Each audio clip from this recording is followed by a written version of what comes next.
નમસ્કાર દર્શક મિત્રો, સમાચારોની દુનિયામાં આપનું સ્વાગત છે. આપ જોઈ રહ્યા છો એસ લાઈવ ન્યૂઝ બુલેટિન. નજર નાખીએ અત્યાર સુધીના મુખ્ય સમાચારો પર. ગિલાની દોષી પણ નહીં જાય જેલ. ટેમ્પો કાર વચ્ચે અકસ્માત, 3ને ભરખી ગયો કાળ. સુરત રેલવે સ્ટેશન નજીક ટળી ભયાનક હોનારત. શહેરમાં 25મી જુલાઈથી યોજાશે ગિરિબાપુની શિવકથા. પૂર્વ મિસ ઇન્ડિયા નતાશા સુરીનું લાઈવ પરફોર્મન્સ. ગાંધી તેરે દેશ પે મ્યુઝિક લોન્ચ થયું અમદાવાદમાં. સમાચાર જોઈએ વિસ્તૃતમાં. સૌથી પહેલા વાત કરીએ પાકિસ્તાનની, તો પાકિસ્તાનના વજીર આલમ એટલે કે વડાપ્રધાન યુસુફ રજા ગિલાનીને કોર્ટની અવમાનના બદલ આજે સુપ્રીમ કોર્ટમાં હાજર થવાની ફરજ પડી હતી. ભારે સમર્થકોની ભીડ વચ્ચે પાકિસ્તાનના વડાપ્રધાન ગિલાની પેદલ ચાલીને કોર્ટમાં પહોંચ્યા હતા. જોકે મહત્વપૂર્ણ ચુકાદો આપતા ગિલાનીને કોર્ટ ઓફ કન્ટેન્ટમાં દોષિત માની કોર્ટમાં હાજર સમયને જ સજા ગણાવી હતી. જોકે ખુદ વડાપ્રધાન કોર્ટમાં હાજર થતા સમગ્ર પાકિસ્તાની રાજકીય વર્તુળોમાં ગરમાવો વ્યાપી ગયો છે. તો બીજી બાજુ કોર્ટે તેમને દોષિત જાહેર કરાતા વિપક્ષો પદ છોડવા દબાણ કરે તેવી શક્યતા પણ જણાઈ રહી છે. જોકે ગિલાનીએ પહેલા પણ પોતાના નિવેદનમાં જણાવ્યું હતું કે જો કોર્ટ તેમને સજા આપશે તો તેઓ પોતાનું પદ છોડી દેશે. પરંતુ આજના ચુકાદા બાદ હવે જોવાનું એ રહ્યું કે પાડોશી પાકની રાજનીતિમાં કેવા વળાંકો આવે છે. શાકભાજીની ખરીદી કરવા અંકલેશ્વર ખેતીવાડી ઉત્પન્ન બજાર સમિતિ જઈ રહેલા 3 વેપારીઓને ભરખી ગયો કાળ. 3 વ્હીલર ટેમ્પોમાં સવાર 3 વેપારીઓનો સામે આવતી કાર ચાલકે ટક્કર મારતા ઘટના સ્થળે જ કમકમાટી ભર્યા મોત નીપજ્યા હતા.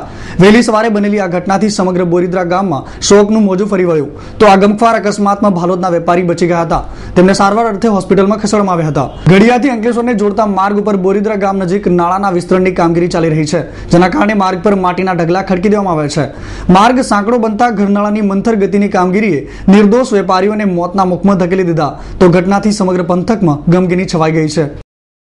સુરત રેલવે સ્ટેશન પર એક ભયંકર હોનારત થતા ટળી હતી. ગુજરાત એક્સપ્રેસ પર સુરત રેલવે સ્ટેશન નજીક ઓવરહેડ વીજવાયર તૂટી પડતા બુધવારે અનેક યાત્રીઓમાં ગભરાટ ફેલાઈ ગયો હતો અને ટ્રેનોની અવરજવર પર અસર પડી હતી. ઓવરહેડ કેબલ તૂટી પડવાની ઘટનામાં જે તે સેક્શનમાં તાત્કાલિક અસરથી તે જ સમયે પાવર કટ ઓફ થઈ જતા વીજ પુરવઠો બંધ થઈ જવાથી મોટું જોખમ ટળ્યું હતું, પરંતુ યાત્રીઓના જીવ તાળવે ચોંટી ગયા હતા. સાવરકુંડલા નજીક આવેલા જીંજુડા ગામના વતની અને શિવ ઉપાસક એવા ગિરિબાપુએ 15 વર્ષ પહેલા ભાવનગર ખાતેથી પ્રથમ વખત શિવકથાનો પ્રારંભ કર્યો હતો. ત્યારબાદ ગુજરાત અને ભારતના ઘણા રાજ્યો તથા આફ્રિકા, ફ્રાન્સ, યુરોપ, ઇંગ્લેન્ડ જેવા દેશોમાં તેઓ શિવકથા કરી છે. સાવરકુંડલામાં આવેલા ઓમ નમઃ શિવાય ચેરિટેબલ ટ્રસ્ટ દ્વારા ગિરિબાપુના માર્ગદર્શન હેઠળ વિવિધ પ્રવૃત્તિઓ પણ ચલાવવામાં આવે છે. બેલવૃક્ષ તો ગામડે ગામડે વવાય એવો પ્રયાસ કરીએ. લોકોના આંગણે આંગણે જ્યાં જ્યાં જગ્યા છે ત્યાં બેલવૃક્ષ વધારે વધારે વવાય એવા એક સૌને કથાના માધ્યમ દ્વારા પ્રેરણા આપી રહ્યા છે. પણ સાવરકુંડલાની બાજુમાં મોટા જીંજુડા ગામ છે અને ત્યાં અમારું ભાડેશ્વર મહાદેવનું મંદિર છે, જ્યાં અમે નાનાથી મોટા થયા છીએ, જ્યાં અમારા માતા પિતાની પણ સમાધિ છે. તો ત્યાં બેલવૃક્ષનો 1 લાખ બેલવૃક્ષનો એક જંગલ બને એવો પ્રયાસ કરી રહ્યા છીએ. આપ સૌ જાણો છો કે બેલોપત્ર મહાદેવને બહુ જ પ્રિય છે અને બેલવૃક્ષ એ સાક્ષાત મહાદેવનું સ્વરૂપ છે. મહાદેવ સ્વરૂપો બેલવૃક્ષો, તેથી બેલવૃક્ષનું 1 લાખ બેલવૃક્ષનું વન બને એવા એક પ્રયાસ અમે આપ સૌના માધ્યમ દ્વારા કરી રહ્યા છીએ. અત્યારે તો કોઈ સરકાર દ્વારા સહાય જ નથી મળી, પણ અમે 25 વીઘામાં અત્યારે બેલવૃક્ષ વાવ્યા છે અને આજુબાજુની જમીન ઘણી ખેડૂતોની છે. તો ખેડૂતોએ પણ સંમતિ દેખાડી છે કે અમે તમને જ્યારે જરૂર પડે ત્યારે અમે તમને જમીન આપવા માટે તૈયાર છીએ. અને થોડી પણ આમને પડતર જમીન પડેલી છે, પથરિયાળ જમીન, તેની અંદર પણ માટી પૂરીને અમે બેલવૃક્ષ વાવવાનો એક પ્રયાસ કરીશું. ગુજરાતમાં તો દક્ષિણ ગુજરાત, ઉત્તર ગુજરાત, મધ્ય ગુજરાત, કચ્છ વિસ્તાર, તેમ છતાં ભારતના દરેક રાજ્યમાં લગભગ શિવપુરાણ કથા આપણે ગુજરાતી ભાઈઓ, મારવાડી સમાજ ભાઈઓ એમાં શિવપુરાણ કથા કરી છે. અને હવે પછી અનેક ગામોની અંદર શિવમાં પણ કથા થવા જઈ રહી છે. અને હમણાં 26 તારીખે કથા કચ્છમાં શરૂ થાય, એની કચ્છની કથા પૂરી થાય એટલે બીજી એક કચ્છમાં કથા છે. અને ત્યાર પછી રામેશ્વર મહાદેવના સાનિધ્યમાં કથા છે. રામેશ્વર મહાદેવની કથા પૂર્ણ થાય એટલે હરિદ્વારમાં કથા છે. અને પછી કૈલાસ માનસરોવરની યાત્રા છે. અને ત્યાર પછી અમે લોકો પ્રદેશ કથા કરવા માટે જતા રહીશું. અને ત્યાર પછી પવિત્ર શ્રાવણ માસ જ્યારે આવે ત્યારે પછી અમદાવાદમાં 25/7 થી 2/8 કથામાં પાછા અહીંયા આવી જઈશું. જેમાં એક ગૌશાળા ભાડેશ્વર મહાદેવ શિવાલય નજીક 1 લાખ બિલ વૃક્ષ વચ્ચે આકાર પામશે. ગિરિબાપુની પ્રેરણાથી શિવ પરિવાર અમદાવાદ તથા ઓમ નમઃ શિવાય ચેરિટેબલ ટ્રસ્ટ દ્વારા શહેરમાં આવેલા એજ્યુકેશન સોસાયટી ગ્રાઉન્ડ ખાતે 25મી જુલાઈથી 2 મે સુધી શિવકથાનું ભવ્ય આયોજન કરવામાં આવ્યું છે. ભૂતપૂર્વ મિસ ઇન્ડિયા નતાશા સુરી લીવ આઉટ લાઉડ શોના પ્રમોશન માટે લાઈવ સિટી અમદાવાદની મહેમાન બની હતી.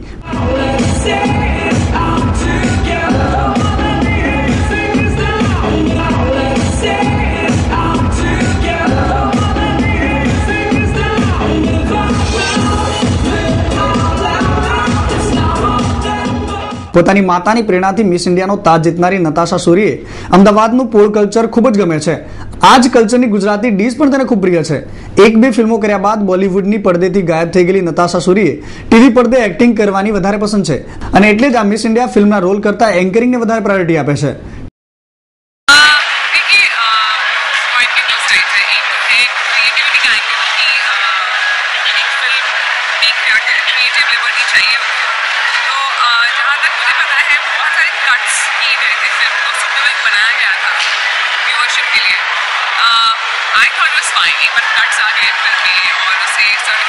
उसके बाद भी अगर आप रोक लें तो मतलब कोई गारंटी नहीं है कि क्या चल सकता है क्या नहीं चल सकता है. आपने बस चीज़ को देख लिया, उसको करेक्ट कर लिया, उसको हाँ दे दिया, उसको हामी दे दी. आई थिंक वापस विड्रॉ करना और फिल्म ना दिखाना इज ટેલિવિઝન પડદે સતત અપડેટ રહેવું પડતું હોવાના કારણે દર્શકો એક્ટરને લાંબા સમય સુધી યાદ રાખતા હોવાથી કબૂલાત નતાશા કરે છે. ટીવી પડદો ફિલ્મ કરતા વધારે ચેલેન્જીસ છે, એટલે દર્શકોની ચોઈસ પ્રમાણે એક્ટરે કામ કરવું જોઈએ. અમદાવાદના આંગણે આવેલી નતાશા સૂરીએ લાઈવ ડાન્સ પરફોર્મન્સ કરીને પોતાના ચાહકોને મંત્રમુગ્ધ કરી દીધા હતા. ગાંધી તેરે દેશ में हिंदी फिल्मનું મ્યુઝિક લોન્ચ બુધવારે અમદાવાદમાં કરવામાં આવ્યું. સાધના સરગમે પોતાના મધુર સુરોરે લાવ્યા તો આ પ્રસંગે સાધના સરગમ સહિત જગદીશ રાવ, કિશોર सचदेव, अनिल चावड़ा, निर्मित वैष्णव, नम्रता हेगड़े પણ હાજર રહ્યા હતા. जो हर एक के दिलो दिमाग पे पहुंच रही है, ये बहुत खुशी की बात है. और जो टाइटल है गांधी तेरे देश में, तो ये सबसे बेस्ट जगह है अहमदाबाद जहाँ से ये म्यूजिक एल्बम लॉन्च हो रहा है. और ये गांधी जी का जो देश है, ये जो सपना है, अगर कुछ भी हम अपनी तरफ से एक छोटा सा भी उसमें कुछ मिला सके, ऐड कर सके, तो ये तो बहुत ही बड़ी बात हो जाएगी. तो आप सब लोगों का बहुत सपोर्ट चाहिए. ओरे ओ दीवानी तू क्यों न जाने, दिल में बसा है तू ये क्यों न माने, दिल में बसा है तू ये क्यों न जाने, ओरे ओ दीवानी तू क्यों न माने. મ્યુઝિક લોન્ચ કરવા અમદાવાદ ઉત્તમ જગ્યા છે, કારણ કે આ ગાંધીની જગ્યા છે અને ફિલ્મની બેઝ લાઇન પણ આ જ છે. એક સારો મેસેજ ઓડિયન્સને મળશે. આ શબ્દો સુર સામ્રાજ્યની સાધના સરગમના છે. ફિલ્મના પ્રોડ્યુસર અને લીડ હીરો જગદીશ રાવે જણાવ્યું હતું કે ગુજરાતી ફિલ્મો સારી નથી બનતી તેવું માનતા લોકોને જવાબ આપવા માટે આ ફિલ્મ બનાવવામાં આવી રહી છે. જોકે આ ફિલ્મ આવતા મહિને હિન્દીમાં અને 6 મહિના બાદ ગુજરાતીમાં રિલીઝ થશે. તો આ હતા અત્યાર સુધીના સમાચારોની ખાસ ગતિવિધિઓ માટે આપ જોતા રહો એસ લાઈવ ન્યૂઝ બુલેટિન. નમસ્કાર.